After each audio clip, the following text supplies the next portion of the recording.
So, Governor, how do you plan to prioritize the detention and deportation of illegal immigrants like Sarah's killer?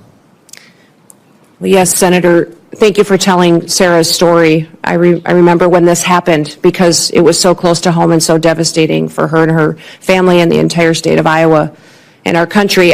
President Trump is focused on making sure that these types of situations don't happen again, that we don't continue to lose our children and our family members to illegal immigrants that come in and perpetuate crime and with no accountability, and then are released with no consequences. So the number one priority of the president is to secure the border and to deport these criminal actors immediately and as soon as possible. They will be the number one priority to make our communities safer and so that we don't have this kind of situation going forward. In fact, people, I think when they first heard my name being mentioned and nominated for the Department of Homeland Security, maybe thought it was a little bit of a surprise.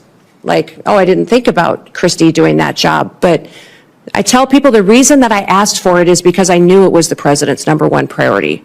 I knew that it needed to have someone in the position that would do what the president promised the American people, would be strong enough to do it, and follow through to make sure that we're protecting our communities and America, but that also came at it from a perspective of how these families feel, that was a wife and a mom and a grandmother, and would be able to stand up and communicate to the American people what we were doing and why we were, because it's what they asked us to do.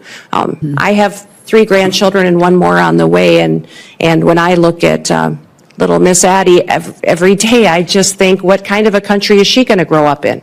What kind of a country will we leave her and her brother and his sister? And I don't want them to think that their grandma sat on the sidelines and didn't do all that she could. So I will enforce the Constitution and the law, and I will make sure that when people enact horrific things like this that happened to Sarah and her family, that there will be consequences for it. Yeah, absolutely. And as